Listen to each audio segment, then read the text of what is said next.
안녕하세요. 써니즈입니다.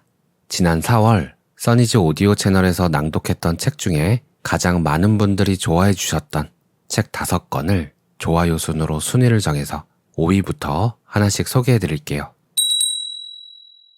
5위, 좋아요 391개, 영원으로 사는 삶. 2022년 10월에 출간된 책이고요. 지은이는 박정미, 출판사는 들녘입니다. 저자는 영국에서 회사를 다니다가 갑작스럽게 해고됩니다. 그런데 영국 런던의 방세와 물가는 살인적이라서 곧 다가올 경제적 어려움에 불안을 느끼게 되죠. 그러다가 문득 이런 생각을 해요. 그냥 이렇게 다른 거 바라지 않고 숨만 쉬면서 살겠다는데 돈이 없으면 그것마저 안 되는 거야? 내 삶이, 인생이, 시간이, 나의 존재가 오직 돈을 벌기 위해 쓰이는 것이 당연한 거야? 아니, 그렇지 않다. 내 인생은 돈이 없다고 해서 끝나지 않는다. 나는 오직 돈을 벌기 위해서 사는 것이 아니다. 살아있는 그 자체로도 살아야 하는 이유가 있을 것이다. 돈이 없어도 살아갈 방법이 있지 않을까? 돈을 벌지 않고 살기 위해서는 어떻게 해야 하는 걸까? 그렇게 해서 저자는 돈 없이 살아보는 실험을 시작하게 됩니다. 이름하여 영원살이 프로젝트. 자급자족이 원칙인 유기농 농장에서 숙식을 하기도 하고 물 위에 보트에서 사는 보트살이, 버려진 빈집을 빌려서 사는 스커팅, 쓰레기통에서 음식을 구하는 스킵 다이빙 등 정말로 돈 없이 먹고 자고 살아보게 됩니다. 그 과정에서 저자는 불안과 경쟁으로 가득 찬 사회에서 지속 가능한 삶의 방식을 찾아가게 됩니다. 무엇보다도 책의 마지막 부분에 가서는 깨어남에 관한 이야기도 나오는데요. 우리 존재의 근본인 더 높은 자신, 우주, 전체 의식, 사랑과 통합을 이루는 의식적 도약을 말한다. 순수한 마음과 열린 가슴, 절대적 평온과 드높은 자유로의 정화를 의미한다. 세상 모든 존재를 사랑하는 하나로 연결된 상태를 뜻한다. 인류가 진정한 진화를 이룬다면 우리는 정말 꿈 같은 세상에서 살아갈 수 있다. 자아 실현과 유토피아는 인간의 마음 수행 그리고 깨어남을 통해 이룰 수 있다. 이렇게 이야기를 합니다. 저자는 이 모든 과정을 담요를 입은 사람이라는 제목의 영화로도 제작을 했는데 여러 영화제에서 수상을 하기도 했습니다. 돈에 대해서, 사랑에 대해서, 우리의 삶에 대해서 다시 한번 돌아보게 만드는 책인 것 같아요. 4위, 좋아요 531개, 필 스터츠의 내면 강화. 2025년 3월에 출간되었고 지은이는 필 스터츠, 옴기니 박다솜, 다산 초당에서 펴낸 책입니다. 넷플릭스 다큐멘터리 중에 스터츠가 있어요. 정신과 의사인 필 스터츠와 그가 상담했던 배우 조나 힐이 대화를 나누는데 스터츠가 개발한 독특한 치료법들이 소개됩니다. 책 필 스터츠의 내면 강화는 그가 치료법을 개발하게 된 계기와 30가지의 마음 훈련법을 소개하는 에세이입니다. 저자는 젊은 시절 정신의학에서 한계를 느꼈는데 왜냐하면 도움이 필요해 찾아온 사람들에게 상처를 다시 기억해내게 하고 그것을 분석하는데 오랜 시간이 걸렸기 때문입니다.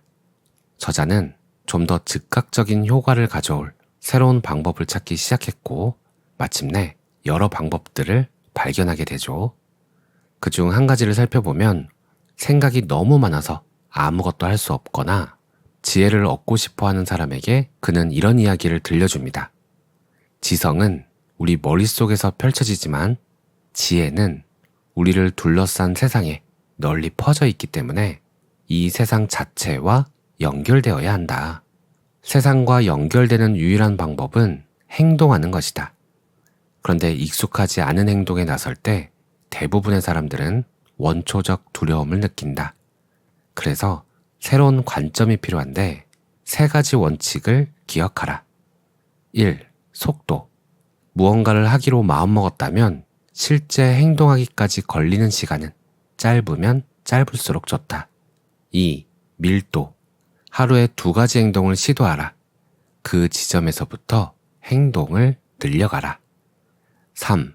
자기 전 성찰, 자러 가기 전에 10분만 할애해서 그날 한 행동과 다음날 하고 싶은 행동을 글로 적는다. 이렇게 행동의 철학을 실천하면 목표를 보는 관점이 달라지기 시작한다고 합니다. 우리는 목표를 이루기 위한 뭔가로 생각하는데 목표는 단지 과정을 자극하는 일시적 기능일 뿐이라고 해요. 올바른 목표나 이성적인 목표 같은 건 존재하지 않는다는 거죠. 목표가 아니라 과정 자체에서, 경험 자체에서 우리는 더 큰 생명력을 얻을 수 있다고 합니다. 우리에게 필요한 모든 정보는 행동하는 과정에서 모두 드러난다고 해요. 왜냐하면 오직 행동만이 이 세상과 연결되는 유일한 방법이기 때문이죠. 저는 이 책 내용에서 많은 영감들을 받아서 저자의 다른 책도 찾아봤는데 툴스라는 책이 있더라고요. 품절이라서 중고책으로 구매 읽어봤는데 필 스터츠의 내면 강화가 에세이 형식이라면 툴스는 조금 더 방법적인 측면에서 기억하기만 하면 상황이나 필요에 따라 빠르게 활용할 수 있도록 도와줍니다. 3위, 좋아요 540개. 공간 에너지가 운명을 바꾼다. 2025년 4월 출간된 책이고 저자는 한금택, 출판사는 굿모닝 미디어입니다. 이 책은 공간을 바라보는 새로운 관점을 제시하면서 공간을 나의 성장, 성공과 연결시킵니다.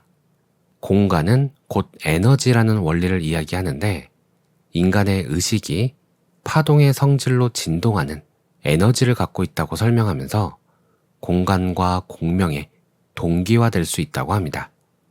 따라서 우리 마음이 내보내는 에너지에 의해 공간에서 진동하는 에너지가 바뀌고 결국 운명도 바뀔 수 있다는 거죠. 빌 게이츠는 사색과 아이디어 구상을 위해 1년에 한 번 생각 주간을 가진다고 하는데요. 그때를 위한 별장이 따로 있다고 합니다. 예술가들은 작업실을, 작가는 서재를, 사색하는 이는 정원이라는 공간을 가꿉니다. 그곳은 혁신과 창조적 통찰을 제공해주는 공간이 되기도 하죠. 책을 읽으면서 스티브 잡스의 차고, 부처님의 보리수나무 아래, 빅터 프랭클의 나치 강제 수용소가 생각났는데요. 어느 공간에 있는지보다는 누가 그 공간에 있는지가 중요하다는 느낌이 들었습니다. 나의 의식 상태에 따라 공간 에너지를 바꿀 수 있다는 것. 그 에너지가 다시 나에게로 그리고 다른 사람들에게도 영향을 주기 때문에 결국 자신을 돌보는 것에서부터 시작되겠구나 하는 생각을 하게 된 책입니다. 2위, 좋아요 904개. 데이비드 호킨스의 지혜. 2023년 11월에 출간된 책이고 저자는 데이비드 호킨스, 번역 박찬준, 출판사는 판미동입니다. 호킨스 박사의 책은 언제 읽어도 마음을 편안하게 해주는 뭔가가 있는 것 같아요. 특히 책 데이비드 호킨스의 지혜는 저자가 하버드 대학, 옥스퍼드 대학 등에서 진행된 수많은 강의 중 엄선된 핵심 주제 10가지를 현장의 분위기를 살려 입말로 그대로 옮겨놓은 책인데요. 주제는 의식, 영적 수행, 항복, 치유, 깨우침 등입니다. 써니지 오디오에 소개한 내용은 초자연적인 영역 탐험에 대한 위험성과 관련된 내용이었는데요. 저자는 사람들이 몸 밖으로 나가 다른 차원을 방문하는 것은 가능한 일이지만 그곳에 누가, 어떤 존재가 있는지 전혀 모르기 때문에 순진한 희생양이 되기 쉽다고 이야기합니다. 또한 사이비어와 종교 집단의 위험성, 일부 스승들의 추락에 대해서도 이야기합니다. 이 내용을 읽고 저는 이런 느낌이 들었어요. 대부분의 스승들이 신비한 것들을 멀리하라는 이유는 우리가 아직 영적 경험과 지식이 부족해서 마치 물가에 내놓은 아이처럼 느끼기 때문이 아닐까. 그 사랑의 느낌이 모든 챕터에서 느껴지는 책입니다. 1위, 좋아요 1628개. 태백산 선지식의 영원한 행복. 2020년 5월 어의운하에서 발간된 책이고요. 저자는 고우스님, 정리 박희승입니다. 이 책은 우연히 책 검색하다가 알게 되었는데 동시에 성철 스님의 100일 법문 법문이라는 책과 함께 읽게 되었습니다. 백일법문은 불교에 대한 방대한 지식들을 정리해 놓은 듯한 책인데 일반인이 읽기에는 꽤 어렵게 느껴질 수 있어요. 그런데 태백산 선지식의 영원한 행복은 비슷한 목차 구성이지만 일반인들도 알아듣기 쉽게 쓰였더라고요.